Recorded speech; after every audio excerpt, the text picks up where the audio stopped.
Primeira fala, quando alguém pergunta, ei pastor, pode ou não pode? Estou com a minha esposa, aniversário de casamento, sei lá, vamos viajar e tal, pode comprar um vinho, não pode e tudo mais. Qual a sua opinião sobre isso? Amém. Pastor, posso fazer alguns agradecimentos? Por favor, claro. Queria agradecer a minha esposa, né? A esposa, ela minha intercessora, pra gente estar aqui hoje. Agradecer ao pastor Fabiano. Amém. A gente conosco aqui no debate. Agradecer ao meu pastor presidente, pastor Marcos Lima, né? Aos meus alunos lá do Instituto Bíblico Circuito das Águas.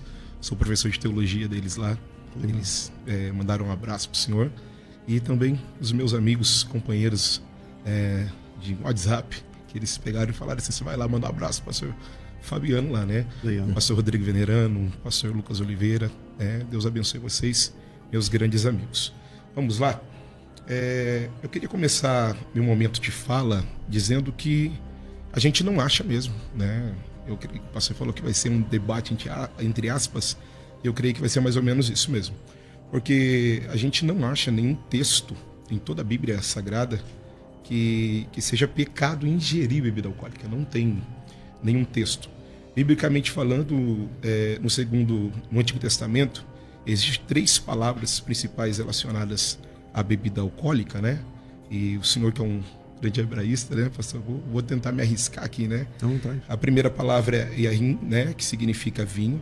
E a gente vai ver ela aparecendo 140 vezes na Bíblia Sagrada. E ela é usada de uma forma geral para referir ao vinho, ao consumo do vinho na época. Outra é o tirosh, né? Que é o vinho novo, o mosto. A gente vai ver dizendo acerca dela 38 vezes na Bíblia Sagrada. Outro termo é o chiclá, né? Que significa bebida forte, ou até mesmo a cerveja, né? Em si. E a gente vai ver falando dela 21 vezes. E das 21 vezes que é falado acerca dela, 19 das ocorrências, o uso é 100% condenado, né? No Antigo, isso daí vai totalizar 199 menções acerca da bebida alcoólica no Antigo Testamento. Agora, no Novo Testamento, a gente vê uma palavra só, né? Tanto usado para bebida alcoólica ou suco de uva em si, que é oinos, né? E a gente vai ver 33 vezes essa palavra sendo mencionada no Novo Testamento. Porém, pastor César e pastor Fabiano, a Bíblia, ela deixa bem claro que o ficar bêbado, né? E o dar o mau exemplo é um pecado. É um pecado, isso daí é nítido. E existe uma linha tênue entre a sobriedade e a embriaguez. Existe uma linha tênue, né? E ela é muito pequena, essa linha tênue. Se o tema do debate fosse hoje, é pecado o crente ingerir bebida alcoólica, logo eu ia dizer assim de primeira que não é pecado. Mas esse não é o tema, né? O tema é, o crente ele pode ingerir bebida alcoólica? E a resposta é não, né? Por N fatores que a gente vai desenvolver no decorrer dos argumentos aqui nessa manhã. Legal. Pastor Fabiano, sua opinião inicial, quando alguém chega, pastor, e aí, posso tomar, não posso, não sei o quê. A minha opinião é sempre baseado na cultura, né? Eu não posso dizer que é pecado o crente beber bebida alcoólica, porque a Bíblia não diz que é pecado. A gente não pode atribuir pecado a uma coisa que a Bíblia não diz que é pecado. A Bíblia diz que a embriaguez é pecado, né? Então, tem que existir um certo equilíbrio entre o beber a bebida alcoólica e a embriaguez. Mas baseado na cultura dos nossos dias, e aí no decorrer do programa eu vou falar, trouxe alguns dados e tudo mais, eu não recomendo que as pessoas bebam bebida alcoólica. Vou dar um exemplo, na minha casa não entra, eu não bebo por conta dos meus filhos. Porque eu tenho filho adolescente, tenho filho jovem que na escola ou na faculdade, na rua, em qualquer outro ambiente, a bebida alcoólica pode estar inserido num ambiente de cultura distorcido, que meu filho pode ver o pai beber em casa de forma saudável e confundir isso e praticar lá fora de forma desordenada. Então, quando a gente ordena a nossa casa e ensina, algumas coisas a gente pode escolher, como a Bíblia diz, nem tudo me é lícito, mas nem tudo me convém.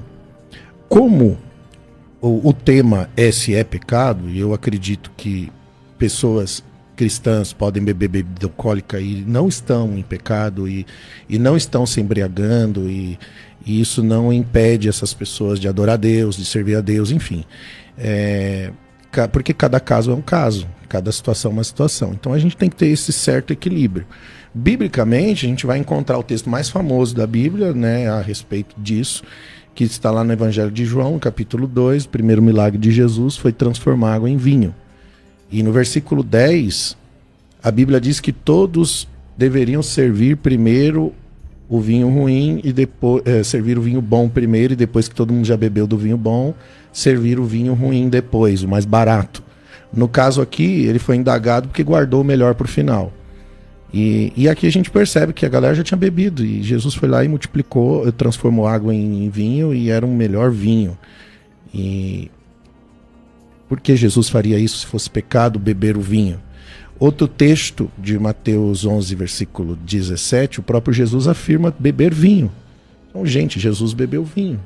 Aí você vai ver quando ele fala em Mateus 11, 17, tocamos músicas de casamento, mas vocês não dançaram. Entoamos lamento fúnebres, vocês não prantearam. Assim veio João, que jejua e não bebe vinho, e dizem, ele tem demônio. Mas então vem o Filho do Homem, Jesus, comendo, bebendo, e diz, é um glutão bebedor de vinho, amigo dos pecadores e publicanos. Então aqui a gente tem uma prova de que Jesus bebeu vinho.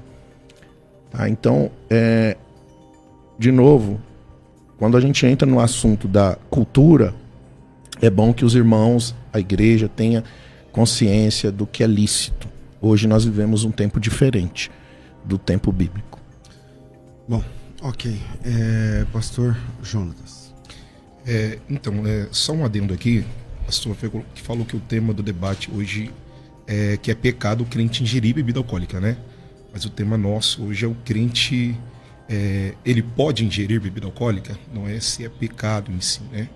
Porque se fosse pecado também ia falar que não temos uma base bíblica referente a isso. O pastor ele pegou e citou o texto de João no capítulo 2, falando acerca que Jesus ele multiplicou, né? Ele transformou a água em vinho ali. Eu tenho um problema com esse texto. Por quê? Se a gente olhar a Bíblia como um todo, a gente vai ver várias passagens condenando a embriaguez, condenando a embriaguez como um pecado. Uhum. E o texto em si fala que ele pegou e ele transformou a água em vinho, transforma a água em vinho, e o povo já estava bêbado, né? Já estava bêbado. Se ele transformasse... Desculpa, o texto não diz que o povo estava bêbado. Ah, sim, mas dar-se a entender, perdão. Mas você fala assim, altos do vinho, né? Isso mesmo. Aí, o que a gente consegue trazer como interpretação acerca disso daí? Que como que Jesus ele vai transformar a água, o oinos aí, né? Que a gente fica meio sem entender se é o oinos suco da uva ou o oinos bebida alcoólica. Sendo que o povo já estava embriagado e ia se embriagar mais ainda, né? Então eu tenho uma dificuldade em questão desse texto aí. E a gente como cristão... Mas a sua dificuldade, eu não entendi qual que é. A minha dificuldade é acreditar que esse vinho foi alcoólico. Por quê? Porque o povo já estava embriagado, né?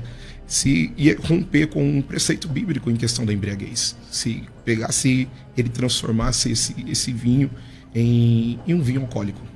Então o senhor acredita que o povo estava embriagado e Jesus pegou a água e transformou em suco de uva e o povo falou assim, esse é o melhor vinho? Eu acredito que não foi é uma opinião minha como teólogo, né? Eu acredito que não foi a transformação, e eu acredito que não foi em vinho mesmo. A gente como cristão, pastor César e pastor Fabiano, nós temos liberdade para fazermos algumas escolhas, né? Mas também a gente tem a responsabilidade de pensar como isso afeta os outros que espelham na gente, né? Espelham em nós. Olha para os senhores verem. Lutero e Calvino, eles falam em vários escritos acerca da liberdade em si, mas eles lembram sempre que a gente deve tomar cuidado para não prejudicar o nosso testemunho ou fazer alguém tropeçar na fé, né? Eles narram isso em vários escritos.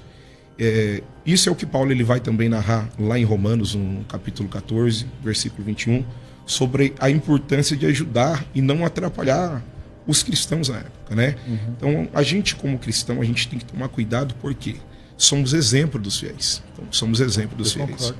Né? Ok. Eu posso trazer minha opinião sobre esse texto de Evangelho de João 2. Bom, Maria foi até Jesus e pediu para que Jesus fizesse alguma coisa, porque era uma festa de casamento. Acabou o vinho, e seria uma vergonha para os convidados, para as pessoas estarem numa festa e não terem mais o vinho, que na cultura deles alegra o coração e tudo mais, e é de momento festivo. Eu não acredito que aquele povo estava embriagado, porque senão Maria não precisaria pedir para Jesus fazer alguma coisa em relação a isso, e a festa teria um término ali, já que as pessoas passaram da conta na sua bebida. Mas ela vai desesperada até Jesus e pede para que ele faça alguma coisa, porque seria uma vergonha não ter mais vinho numa festa que ainda estava em andamento. Então eu tenho essa interpretação, porque quando o texto diz que o melhor vinho foi dado no final, e não pode ser bebida suco de uva, não tem como ser bebida de suco de uva, mas sim o teor da qualidade do vinho que é alcoólico, tá? Então assim, essa é a minha opinião nesse sentido. Agora sim, eu concordo plenamente com o pastor, e eu acho que às vezes esse é o nosso problema, às vezes, como alguns de nós líderes, eu sei que tem uma coisa nociva na igreja, aí eu vou lá e transformo aquilo em pecado, eu vou colocar aquilo como uma coisa, e aquilo não é pecado, é só uma coisa nociva, e as pessoas precisam ter equilíbrio, entendimento, para ter a ação necessária daquilo. Então, por exemplo, vou mudar o assunto, mas usando como exemplo. A tatuagem é uma coisa que você não encontra textos na Bíblia para falar que é pecado, mas aí vai lá na igreja, o pastor vai falar que é pecado por conta da cultura, do tempo. Então eu prefiro sentar com a pessoa e tentar mostrar que talvez psicologicamente, emocionalmente, ela está querendo fazer uma tatuagem por estar em desordem com a sua vida emocional, para tentar entender qual é o real motivo daquilo. E tentar ser claro e objetivo na verdade do motivo. Então, sobre a bebida alcoólica, eu penso exatamente isso. Não tem base para a gente desclassificar como um pecado. O crente pode beber bebida alcoólica? Ele pode beber bebida alcoólica. Ele deve beber bebida alcoólica? Já é um outro assunto. Se ele deve ou não deve, aí a gente tem que entrar em outros veios. É claro que nós, como igreja, devemos aconselhar devido à cultura do tempo que nós estamos vivendo hoje, porque a bebida pode levar a embriaguez, e a embriaguez sim é pecado, é devassidão, mas a gente vai encontrar tanto no Antigo Testamento quanto no Novo Testamento, como o pastor citou, vários textos que fala da bebida de forma negativa, baseando-se na embriaguez. Você vai ver vários textos que falam da bebida de forma positiva, que você vai plantar uma vinha no seu quintal e você vai beber do seu vinho, que o vinho alegra o coração. Então você vai encontrar inúmeros textos, tanto no Antigo Testamento, em Salmos, que vai falar da bebida de forma positiva. Então, o que a gente precisa ter é equilíbrio. Eu trouxe aqui uns dados, e isso é claro, o vinho na época de Jesus era outro vinho do vinho de hoje. O teor alcoólico era 8,6% a 14% do volume. Hoje, as bebidas destiladas, porque na época não existia, é 95% de teor alcoólico. Então, é uma coisa muito mais ampla na questão alcoólica do que naquela época. Então, um pouquinho de bebida já é o suficiente para que a pessoa se embriague.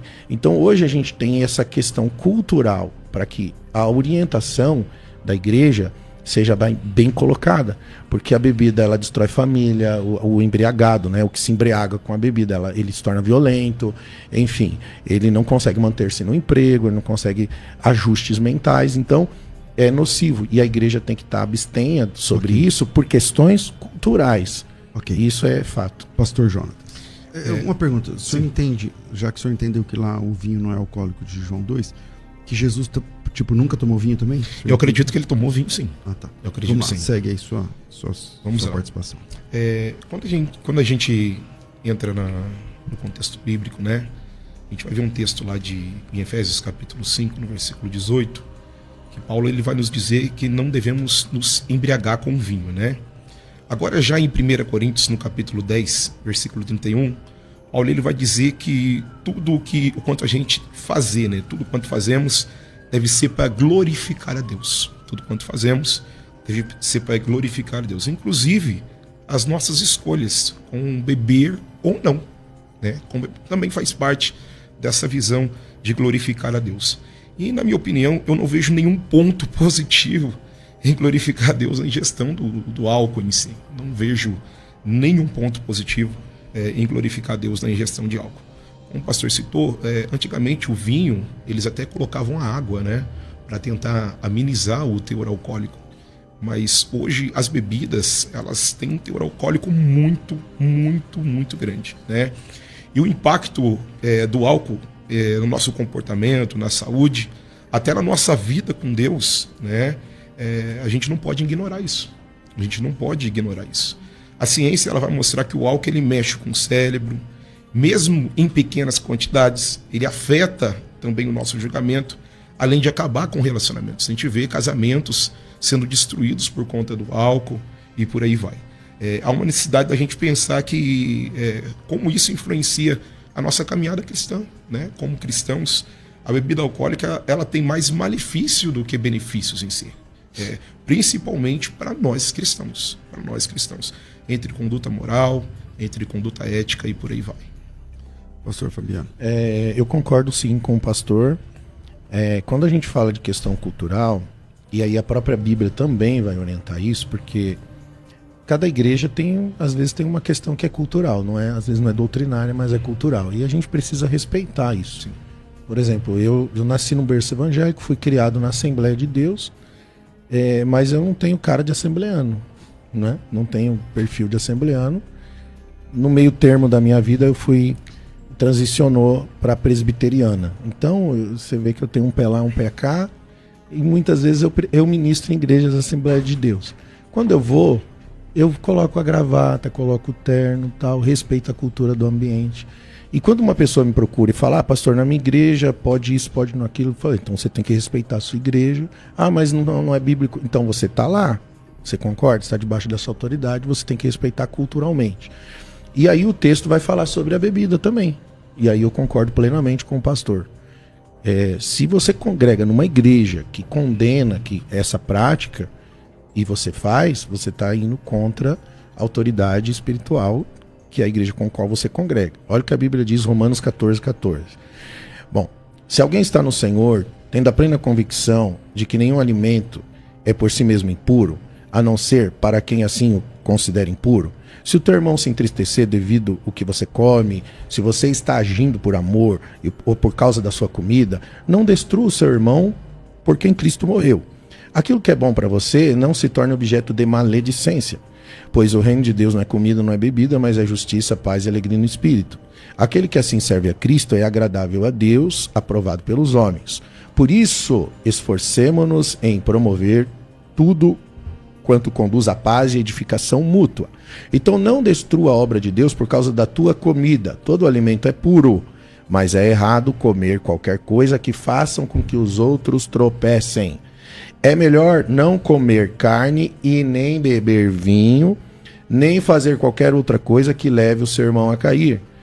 Assim, tal, e aí, por aí, até aqui já tá bom. Só para vocês terem uma ideia de que a Bíblia, ela respeita a cultura do ambiente. Às vezes você não tem um texto dizendo assim, é pecado beber vinho. Porém, existe um ambiente cultural, e aqui está falando do ambiente cultural da época, e a gente tem que trazer para nossa época, né? Tem que contemporaneizar o tempo, né? Nós estamos aqui vivendo um tempo, o que a bebida representa para a igreja, para o cristão, para as famílias. Então, se isso para nós é prejudicial, as pessoas precisam ter esse entendimento. Se você congrega numa igreja, que o pastor, a igreja, enfim, ela é contra essa prática e coloca como um problema, você tem que ser respeitoso àquela igreja, porque senão sim, você vai estar em pecado. Assim, então, tipo assim, a Bíblia não proíbe, mas a igreja proíbe, então tá bom? Aí seria isso. Se a igreja proíbe, se isso é de tropeço pro teu irmão, a Bíblia diz para você não fazer. Ok. Voltar aqui com o pastor Jonatas. Eu concordo com o pastor Fabiano, e eu vejo até um pouquinho além, pastor. Eu acho um perigo a igreja ela apoiar o uso do álcool. Eu acho até um perigo muito grande. Ainda mais quando a igreja ela tem essa visão filantrópica, essa visão de acolhimento. Quando a igreja a gente vê pessoas que saíram de vícios, famílias que foram destruídas, E a igreja, ela faz esse papel filantrópico, une a igreja, reabilita. A gente vê casos de recuperação cristãs que conseguem reabilitar causas que para a sociedade parecia impossível, e consegue reabilitar, consegue devolver o marido reabilitado, o filho reabilitado para a mãe. Eu acho até um erro, né? A gente pegar e abraçar igrejas que apoiam o uso do álcool, né? Quero deixar um texto para os irmãos aqui, de Provérbios, capítulo 23, versículo 29 a 35, que diz assim: quem tem ai, quem tem dor, quem tem contendas, quem tem queixas, quem tem feridas sem causa e quem tem olhos vermelhos.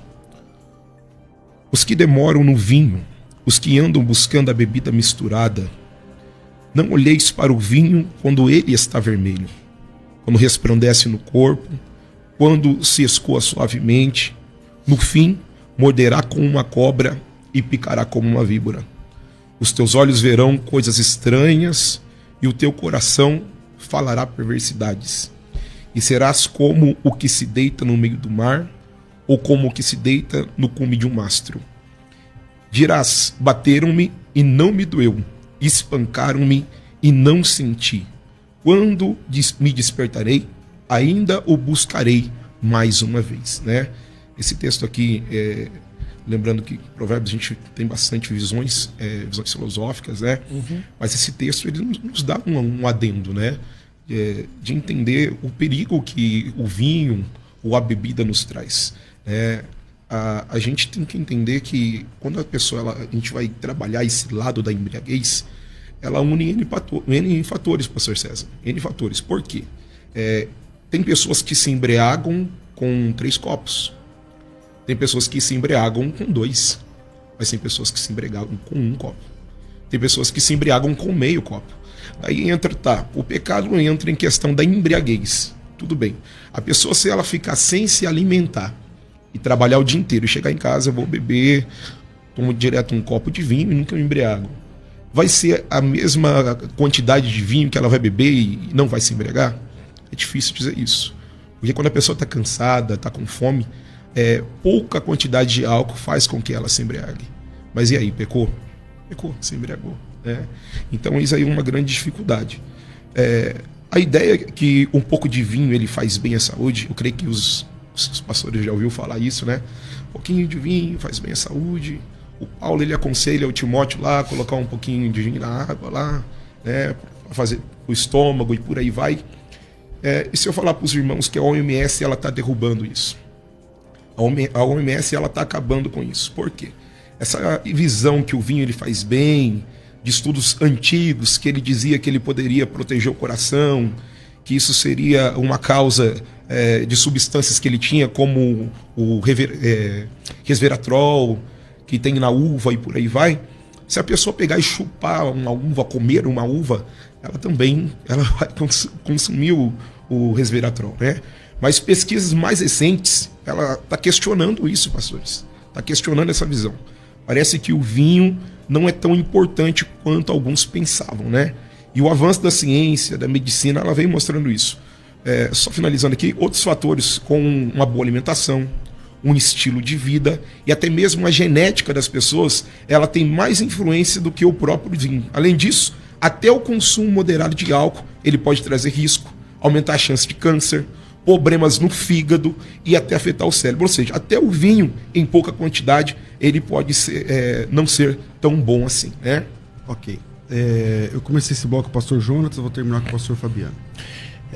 Bom, nocivo para nós, eu acho que o refrigerante pior do que o vinho para a saúde humana. Eu penso assim, pastor, se não existe nenhuma causa prejudicial que leve a pessoa à embriaguez e a pessoa tenha prática, eu não vejo nenhum problema. Limites todos nós temos que ter na vida, em todos os ambientes de equilíbrio. A gente precisa ter limites e equilíbrio. Isso faz parte do ser humano na vida. A disciplina, o equilíbrio, não é só com a bebida, mas é em todas as áreas da nossa vida. Eu concordo com o Senhor que esse não deve ser uma pauta de apologia para a igreja. Eu acho que isso é mais uma coisa particular das pessoas e que a igreja deve ensinar dentro da luz das escrituras. Quando a gente coloca que é pecado, a gente está saindo da luz das escrituras, né? A gente está criando doutrina, e a própria Bíblia também manda você respeitar a cultura. Mas quando você usa como doutrina bíblica, você está dizendo uma inverdade. Então, a melhor coisa que a gente pode fazer para as pessoas que estão conosco na nossa caminhada cristã é clareza de caminho. E clareza de caminho é o que realmente a Bíblia diz. Sobre as condições nocivas do álcool, com certeza, nós devemos falar, nós devemos alertar, nós devemos orientar, porque é um dos grandes problemas hoje na sociedade moderna, é o álcool, é a bebida alcoólica. Só falando, pastor, eu concordo com o senhor que não é pecado. Sim. Tá? Eu concordo com o senhor que não é pecado. Mas, só um adendo. Eu concordo com o senhor que não é pecado, porém, o crente ele não deve beber por outros fatores, como moral, valor ético, cultural e tudo mais. É isso aí, eu concordo com o senhor. O que a gente não pode é colocar na conta da culpa, né? Porque você coloca... porque pode existir um irmão cristão, servo de Deus, que ele, de vez em quando, ele bebe um vinho com a esposa. Isso é pecado? Ele não se embriaga? Isso é pecado? Ele está ali no momento de comunhão com a sua esposa e tal. Enfim, não é. Eu não posso condenar isso. Né? Então, esse às vezes é o nosso problema, que às vezes a gente sai de um extremo e vai para um outro muito rápido, e aí nos falta esse equilíbrio. Sobre a nocividade do álcool, eu acho que assim, a gente faz o debate, a gente vai encerrar falando sobre isso mesmo, sobre a importância do equilíbrio, de você ter noção. Como, por exemplo, eu penso que uma pessoa que já teve problema com álcool, que já foi uma pessoa viciada em álcool, e se libertou, é um crente hoje em Jesus, está firme na igreja, eu penso que essa pessoa, para ela, o álcool deve ser uma coisa que ela não deve chegar mais perto nunca mais na sua vida, uma vez que ela já foi uma viciada em álcool. Entendeu? Bom,